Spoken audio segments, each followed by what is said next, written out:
everybody? I'm Blessed and Free. Welcome back to another episode of DOC TV. I got a guy that was in prison in Louisiana, all over the state, did 7 years in prison out there. And, I've always seen stuff on Louisiana prison, and they got it rough out there, man. They stow out like horses with cops, with shotguns and shit with, that's the chain gang right there. So we're going to hear all about that today.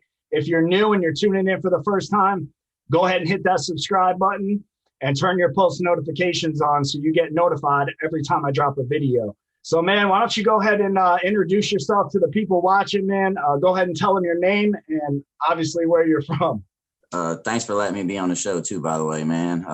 My name's Eric Mutry. I'm 30 years old. I'm from Baton Rouge, Louisiana. Like you said, I did about 7 years in Department of Corrections here. Stupid things that led me there, man. I was barely 18 years old when I caught my first charge. And it was a road rage thing pretty much. Got in a fight with a guy. My brother and I were giving my mom a ride to the store, and it escalated real fast, man. I had physical evidence that I was defending myself. I was attacked. All I did was defend myself. My brother got involved in it as well, and the situation escalated pretty bad. The guy was hurt pretty bad. He was in the hospital. I got arrested that night. My brother ran for about a month. When you say in the hospital and hurt, what do you mean by that? You know what I mean? Because you could be like life support hospital, or you could be like... He had them Bluetooth like earpieces. He had one of those in, and it was like embedded into his ear. Like they had to cut it out of his ear. His lip was split in half from his lip all the way up to his nose. He received, I think, like 42 stitches in his face. He wasn't on life support. So decent. He got his ass beat decent. Yeah, pretty much. Like I said, I got arrested that night, and that was my first time pretty much ever being in jail. I kind of knew somewhat what to expect because all my older cousins and brothers had been locked up before. So I've heard a lot of stories, kind of knew some of my do's and don'ts already. But, to be honest, I mean, you're walking into an environment you're not used to. You're going to be nervous, You're like, what, 18, 19 at this point?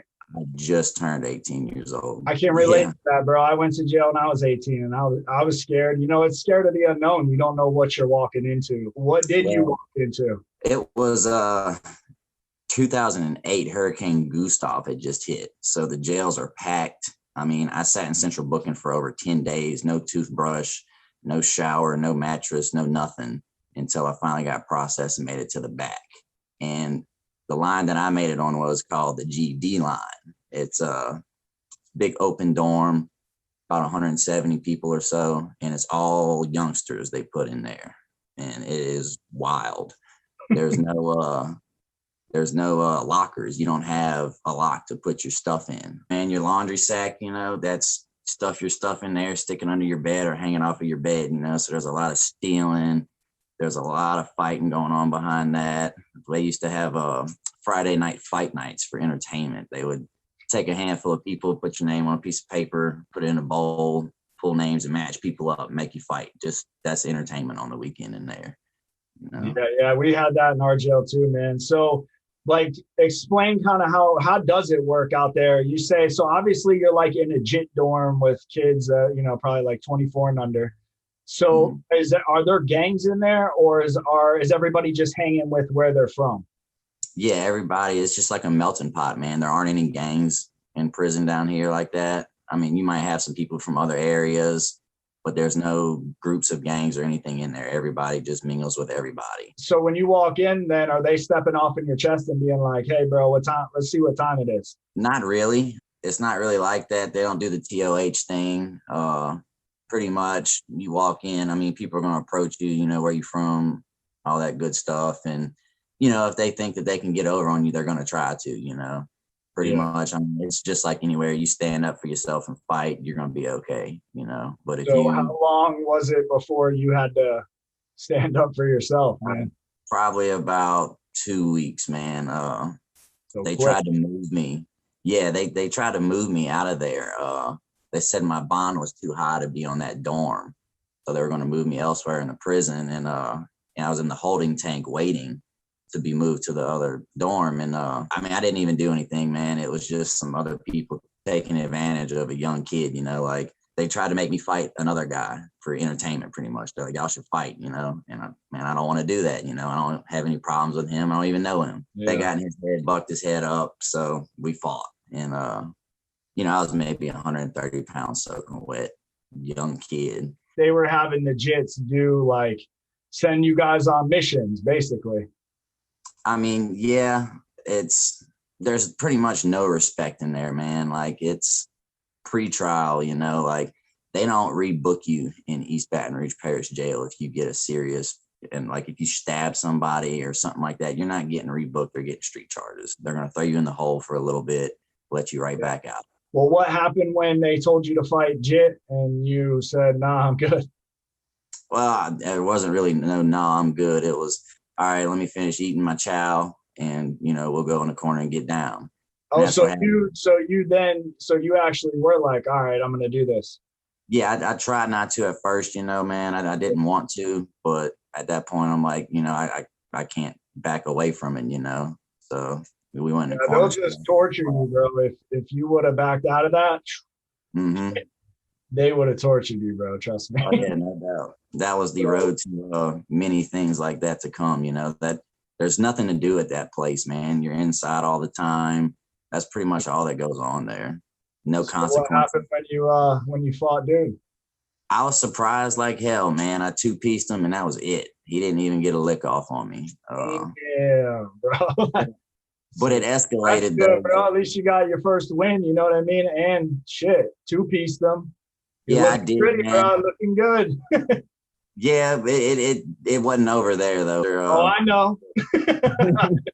A few weeks after that was probably my worst ass whipping I got. A buddy of his ended up being in the dorm with us, and I forgot what he did. He was talking shit about me to somebody or something, and I went out in the day room, and being green and a rookie, I made the mistake of turning my back to him. I went out in the day room, tapped him on the shoulder. I said, "Hey man, get your shoes, bro. Let's go to the back." And he was like, "The back?" I turned around and said, "Yeah, the back." And when I did, he snuffed me. He broke my nose. We tussled in the day room for a second. Everybody broke it up. They're like, "No, man, you'll go to the cut. Go to the cut." We tried to go back to the cut. He tried to sneak me again in that process. And we finally made it to the back. We tussled for a bit. I kind of got my ass whipped pretty good, honestly. Yeah, once that nose is broke, bro, it's like your breathing's gone. And were you gushing everywhere? Yeah, man, I had a cut across my nose. My nose was bleeding itself. One of my eyes was swole shut, Yeah, you ran into your first dirty fighter. Yeah, he was a little Chinese fella too, man. It was pretty funny. Oh, he Jackie Chan your ass, bro. Yeah, he kung fu my ass, man, for sure. Hey, them Chinese dudes, bro. I was in the cell with one guy, man. I forget what we called him, but man, this dude used to karate kick like the metal bars like it was nothing. Like he was like grew up, kicking bamboo trees his whole life and shit. So yeah, right. Yeah, some of them dudes can fight, man. Really good, actually. So, all right, man. So you got your ass whooped. So what happened after that? Like, did you stay in the dorm or did they move you out? Did you guys get caught? No, we didn't get caught, man. The police come running in there and I ran and got underneath my bed, got underneath my covers, acted like I was asleep, had my shoes on and everything still. That way they couldn't see us, find out what happened. They made the rounds, walked out, and it was over, man. After that, everything was good. That was a dead issue on that one. Were they all telling you like, "Yo, bro, go under the covers on your bunk when the officer comes in"? Pretty much, yeah. You don't want to get. Yeah, I was thinking like, well, if you're green, man, you don't know that part. You know what I'm saying? Because a lot of people think the cops will save them, and they're not coming in there if they don't want to. So yeah, well, they don't want nobody to get caught like that because they'll blues everybody, man. They'll pull everybody out into the day room and lock the bars so you can't go to your bed and you're stuck out there for hours upon hours, and it's just miserable, So how long were you in jail before you actually pled out to the case for the road rage thing? I fought that case for a year. We went through trial. Trial didn't work out. They came to my brother really, and they told my brother, if you lose trial and you're going to lose, they're going to give you the Habitual Offender Act, give you 40 years flat. And they never offered us any plea bargain at this point. The victim in my case, he was the district attorney's best friend. Yeah, we surprised you didn't get more time, honestly. Yeah, we tried everything, man. I tried filing a motion for change of venue to get me out of that parish. You know, that way I'm in a courtroom where he doesn't know anybody. A lot of people don't realize when your name's hot in the court, like between the state and the detectives and shit, that plays a big part in them handing out a lot of time when you're, in sentencing. So you did right. They didn't move you out though, did they? They didn't, man. Every motion we filed, they denied it. We didn't have a chance, man. But my brother pretty much was told, you can plead guilty. This is the only offer you're going to get. You can plead guilty in the blind right now. They're going to take the habitual offender off the table. They can still max you out on all your charges, but you won't be habitually offended. But they said in offer for you to get that deal, your little brother, Eric, has to take the same deal right now. And my lawyer told me the whole time, you're going to get probation. You're going to go home. This is your first time ever being arrested. You've never been in trouble before. You're going to go home. I pled guilty in the blind to save my brother from getting 40 years pretty much. And okay, but did you actually fight the dude? I hit him three times, about 3-4 times. I hit him to get him off of me. I was defending myself. What deal did you end up taking? Well, since we pled guilty in the blind, it was up to them to figure out what they wanted to give us. So we went back to court a month later. They sentenced my brother first. They gave him 10 years on one sentence, 5 years on the other sentence, and he had 12 years on probation already. And they ran the 10 and the 5 concurrent and ran that wild with the 12. They gave me 10 years on the one charge and 5 years on the other charge, and they ran them concurrent. So I was looking at doing 5 years off of the 10-year charge pretty much. You're going to prison, man, Louisiana. So what prison did you land at? Well, we have here what we got called satellite camps, they call them. We don't have counties. We got parishes. I got shipped up north about 3 hours north of where I live to a jail called Caldwell Correction Center. Way out in the sticks, man. I mean, ain't nothing out there but a John Deere dealership and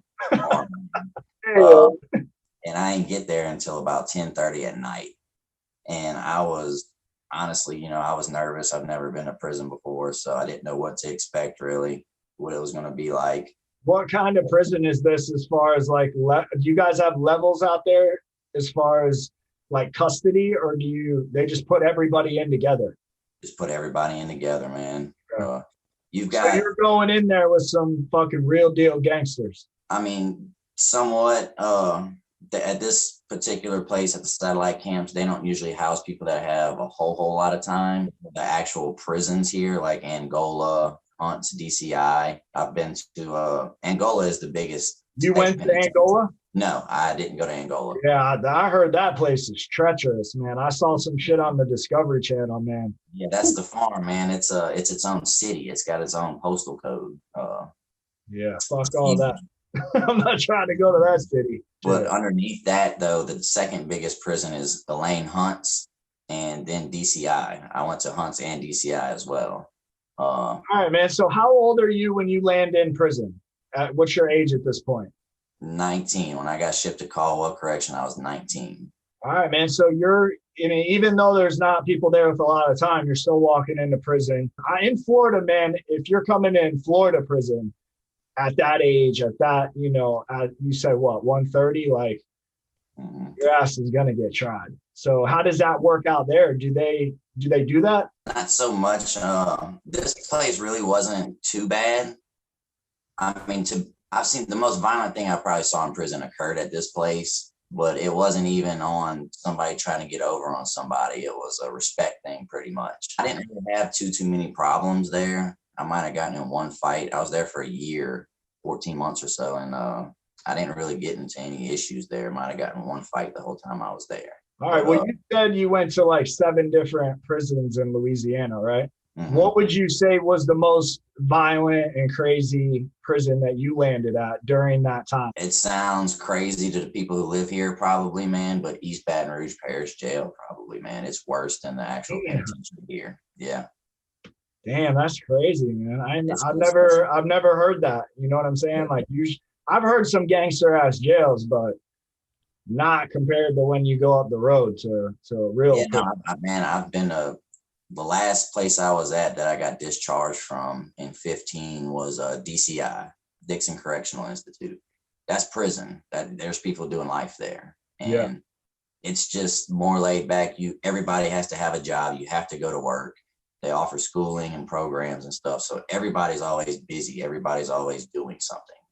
In the parish, it's not like that. It's just dead time. You're just sitting in a dorm with nothing to do all day. Everybody's so many people crammed together. It Yeah, just, make bitches go crazy, man. yeah, yeah. That's what they do. They put you in an environment and you become a product of your environment. When you were in prison, man, what did you do to occupy your time and do your time? Like what was your routine like? Were you like educating yourself? Were you smoking Tucci high in the bathroom? Or you know what I'm saying? There's always this groove, man, people get in when they're in prison. There's like 20 of them. So what groove did you get in? No, I didn't do the smoking the K2 stuff. I tried it once, man. I thought I was gonna die, and I never did it again. Well, you did right, because most bitches keep trying to until they do die. Yeah, no, it was an epidemic at one place I was at, man. I mean, people are getting hauled out on stretchers every day. Uh, my first bid, I got lucky my last 3 years. I got to a trustee camp, and it was only about 16 of us at this place, and we worked every day, man. I mean, it's Mayberry, small, little, tiny town. Us inmates ran the gas, water, and sewer for the entire city. Like, we did everything in this little tiny place. But they paid us a little bit of money. We worked. We had a lot of freedom. It was best place you could possibly want to do time at. It sounds like you landed at you kind of got blessed, bro. It sounds like with your whole bid. And the reason I recognize that, man, is because I've been to prison twice. My first bid was sweet ass cams, making money, doing whatever the fuck I wanted, hanging out. And then I got out and I was like, oh, that ain't shit. And then I went back and I landed up at a real fucked up camp. And that's really what taught me, not to go back. Like, I know you said, you got at sweet camps and shit. When you got out, man, like, did you have any issues with staying on the straight and narrow, or like what was your plan when you were getting out? Well, I did the 5 years, and I got out, and I did really good. I mean, I went in at about 125 pounds. I got out and I was about 200 pounds. I was in Damn. great shape. Yeah, I enjoyed exercise. I enjoyed working out. I look like you. You worked out a lot in prison. That was the routine. Yeah, definitely, man. We had access to street food. We cooked our own food and stuff. So I ate good. I worked out, but I got out, man. I stayed with that for a little while. Stayed on that same routine. One day, man, I just decided I've been doing good, man. I'm gonna get high. I can do it one time. Wrong. Yep. Dead ass. I did half a Roxy, and that's all it took, man. I just spiraled downhill very bad after that, man. I was out for 11 months, and that's when I caught my possession charge and went back. Your story is super common, man, and a lot of people don't know, but most guys, man, like, you obviously are an addict, right? And you have addiction issues. Yeah. All right. So, and most guys that go to prison do, man, like 90% of people in prison have some kind of addiction. And it sounds like what you did, man, is you went in there and there's not really anything in prisons that teaches you about how to handle your addiction when you get out. So you got on the grind and worked out and you fixed the outer, but you weren't working on the inner, you know what I'm saying? And that's what I see. I've done it, bro. And that's how I know. I've watched tons of my homeboys do it. They make the image their higher power, and that never works. So no, man, so you were off to the races, half a Roxy. Yeah, that's all it took, man. I went from doing that, it got to where I was probably doing 20, 25 of the 30 milligram Roxys a day. That got too expensive, switched over to heroin, got arrested shortly thereafter. I did the 2-year bid, I went to school during that bid. I got a welding boat tech certification. Tried to do anything I could, to better myself at this point, because I had no lady at this point through this Joe's. And, I wanted to come home. I wanted to do right by her, man. And it took me a lot of trial and error to get it right, dude. I did the 2 years. I got out. I had the urge to get high one day, man. And I said, you know what? I'm not going to do that. I'm going to take some Suboxone, keep me from doing that. So I got a Suboxone addiction now. And that went on for a few years, on and off, got back on dope again. Didn't go back to prison from somehow, don't know how. Stayed out, got my shit together, and been doing good since, pretty much, man. Been out of jail since July of 2015. Got off of parole in 2018. So I've been out about 6 years now. Haven't gone back. Been doing good. That's good, man. And, props to you for, a lot of people, bro, fall down and they don't get back up. And it's all right to fall sometimes. Sometimes it happens, man. You know what I mean? You just can't beat yourself up. If you live in the past, you're never going to build a future. So I know the struggle you go through, man. And I know a lot of people that go through it too. You know what I mean? So you're definitely not alone. And it's just, it's seeing some of the things you see in there, some people, it's enough for them to go in there one day and scare them straight and they never want to go back, but when you're doing it for so long, I guess you just get, you get desensitized to it. You get used to it, Facts, bro. I've seen people get their whole faces taken off in jail. I mean, them yellow mop buckets that they have you put the mop bucket down in the handle and you squeeze it to get the water out. Yep, for cleaning the day room and shit. Right. I seen a dude take that mop handle off of that mop bucket and hit another dude with it one time, and it literally took his face off, bro. Hey, I haven't seen the face come off, but I've seen some pretty bad shit too. But I always ask people this question. So what was, out of your whole time doing time, was the craziest thing that you saw? I think that would have to be when a guy tried to kill another guy on the yard with a curl bar. That was pretty eventful. Yeah, man. And you guys got weights out there? Yeah. Some places do, some places don't. That's why your ass gained fucking 60 pounds or some shit. Oh shit, man. 80, 90 pounds. Yeah. And it took 5 years to do that, but yeah.